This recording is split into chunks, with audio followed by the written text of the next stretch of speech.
Hello everyone and welcome to Action RPG Build Guide Edition. Today I'm ready to drop on you my brand new and enhanced and refined Raptor Pack Beastmaster. We are currently at 628 corruption, and yes, the Pinnacle boss is down, and we are currently spec'd into Merchant's Guild, so we're not using any insane COF items. As always, I will show you every single facet of the build. Everything is timestamped in the description below if you need to bounce around. Let's not waste any time and jump right into this. So let's start off with some gameplay. This is Corruption 628 Beastmaster Raptor Pack.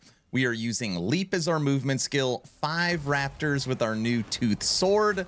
We have spec'd now into Frenzy Totem to buff our damage, Warcry, and Swipe.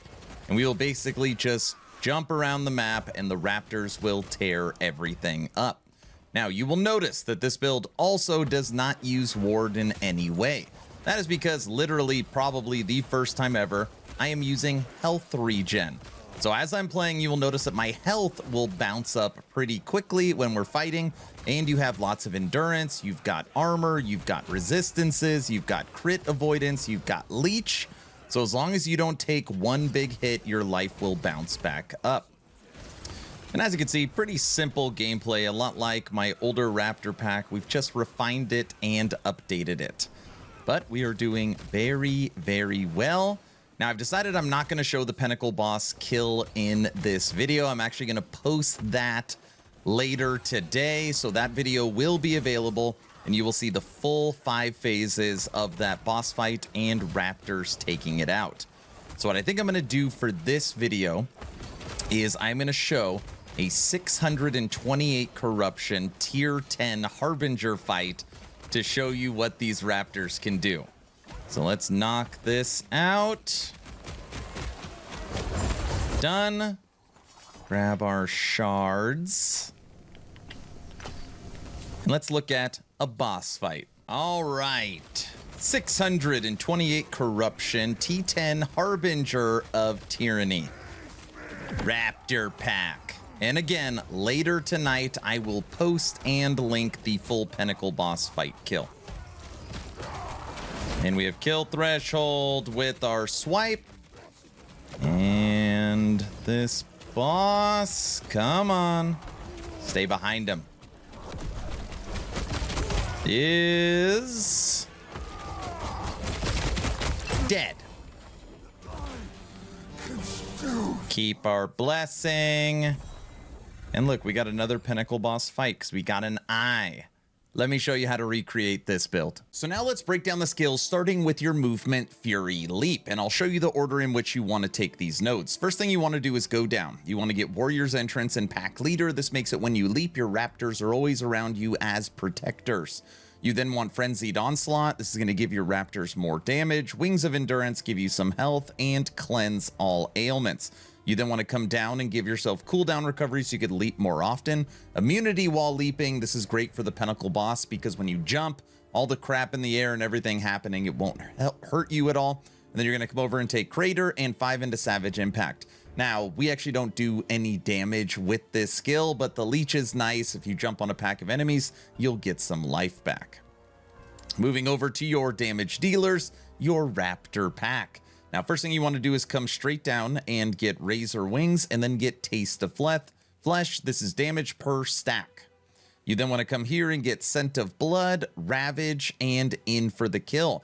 This is going to give you more multiplicative damage against bleeding targets. You're going to get more crit chance, more crit multiplier against bleeding targets, and melee damage per enemy bleeding near you. Now, these are bleed raptors in the sense that you want enemies bleeding, but 1 stack versus 200 stacks, it doesn't matter. The enemy just has to have a stack of bleeding, which is fine because you'll have 5 raptors and they will have an 80% bleed chance. So anything they attack will automatically be bleeding, so it works perfectly. You're then going to come up and take 2 into Cornered and then 1 into Broken Tooth. This is going to also boost their damage way up. Now, this is where you have an option. You could put 4 into Rampage. This is what I take, and this is going to give their Rampage ability a 100% boost. Or if you are struggling at all with critical strike chance, put the 4 points right here. I don't have a problem with critical strike chance, but if you do, Do not put the 4 points in Rampage, put them into Predator. Moving over to Swipe, first thing you want to do is come over and get your kill threshold. Then you're going to come down here and get Feline Hunter, which is going to boost global attack speed. Then you're going to come down here and get Physical Shred and Mana Regen. Now, Shred does not buff your Raptors in any way, but it does do something very important. It's going to shred armor, give you mana, give you leech, and give you a kill threshold. It's an absolute must, and it is going to help maintain Berserker from Warcry. You have to use Swipe.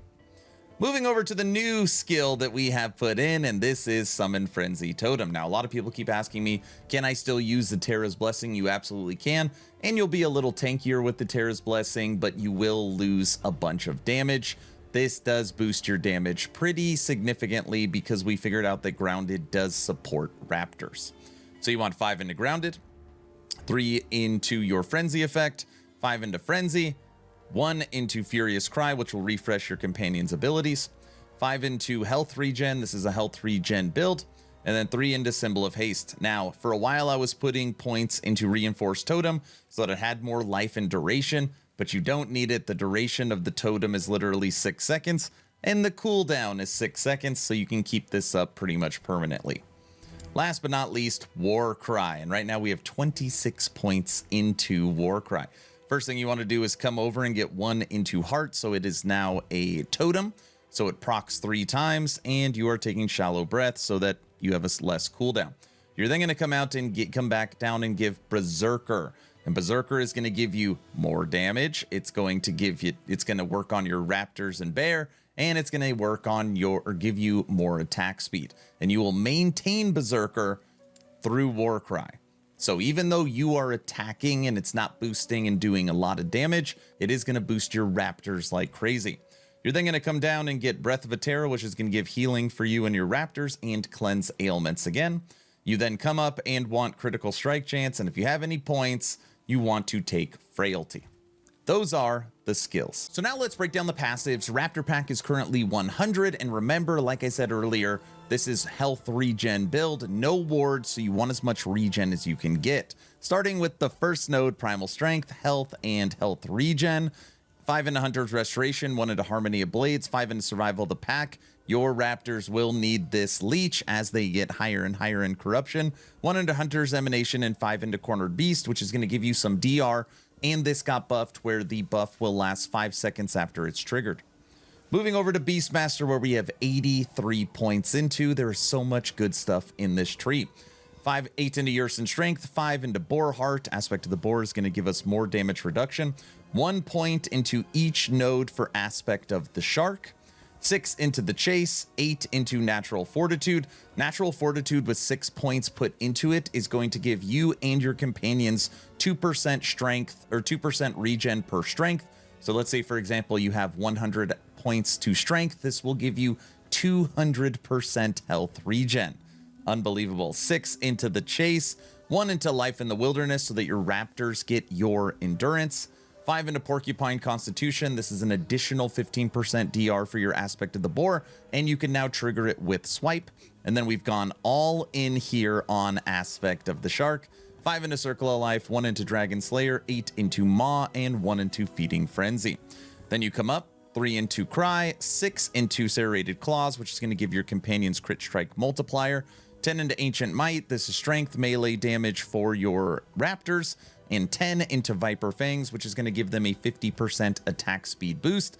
And it's going to give you a 50% attack speed boost, which again is good for keeping Berserker up. The last 5 points is over here. This is in Plating, and this is going to give you endurance, armor, and give your Raptors some armor. And Plating, you can move around. Let's say you're like, oh, my Raptors aren't dying. I don't need the armor. I don't need the endurance. What you can do is you could take those 5 points and you could put 2 into Chase, and then you can use the other ones into Cry, which is just going to boost critical strike chance. But this is the way I have it set up. These are the passives. Moving over to last Epoch tools, where I'm going to break down the blessings, idols, and gear, starting with blessings. And like normal, we are spec'd into survivability.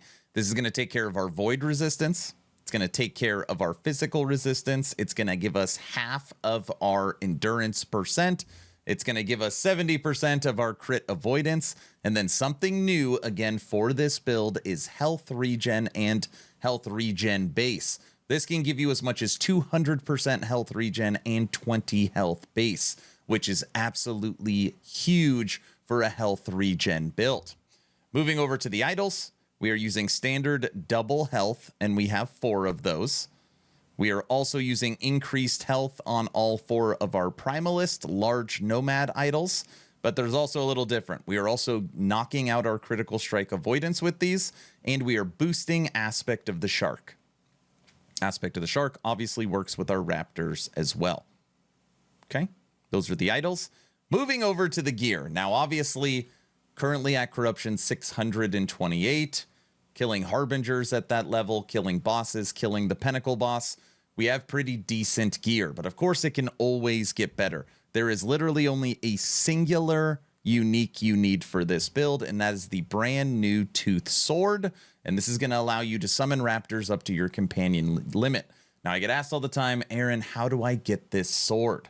It is not that hard as long as you have Runes of Ascendance. And I know I've talked to people, I've slammed 50 runes, I've slammed 30 runes, and then I've talked to people where my first slam, I got it. I slammed 15 Runes of Ascendance, and I got 2 when I started playing. So Rune of Ascendance, since it's a world drop, is the easiest way to get it. If you're Merchant's Guild, obviously you can just go buy it from the bazaar. And if you're COF, you can take prophecies for Runes of Ascendance or take prophecies for one-handed unique swords. So this is the only item that is required, okay? The next item is Legacy, and this is a common drop level 44.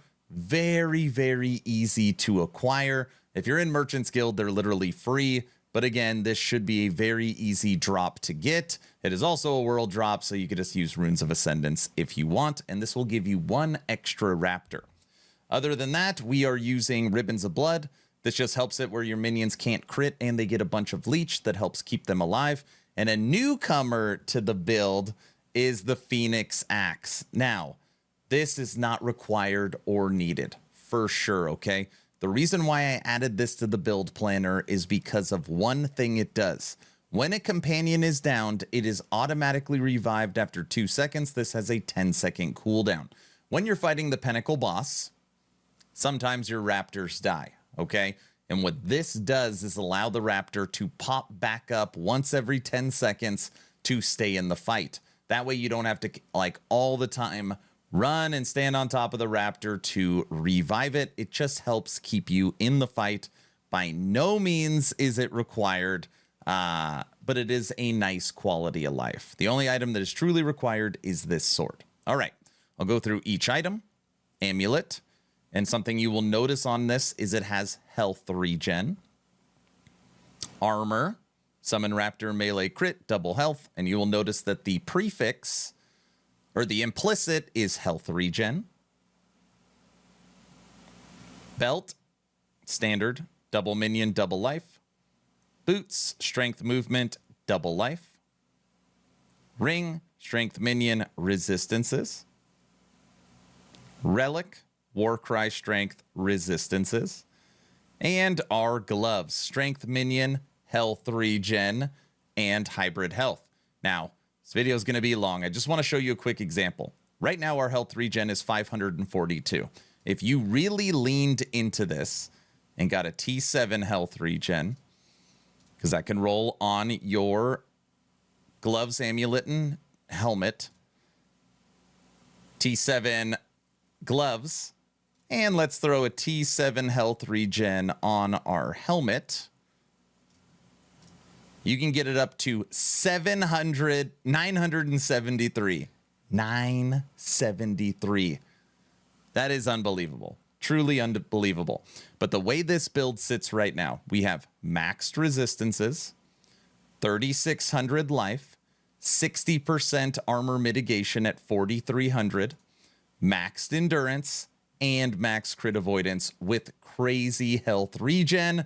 This is how you are able to push the build so far. So now let's talk leveling. Aaron, this is great. How do I get it from level 1 to what I see on screen right now? I will show you. Now, for me, it doesn't matter if I'm a Beastmaster, Shaman, or a Druid. I level all of my Primalists the exact same way. I use Swipe, and I take health leech and I take kill threshold, then come down and get global attack speed. Pretty simple. I use swipe.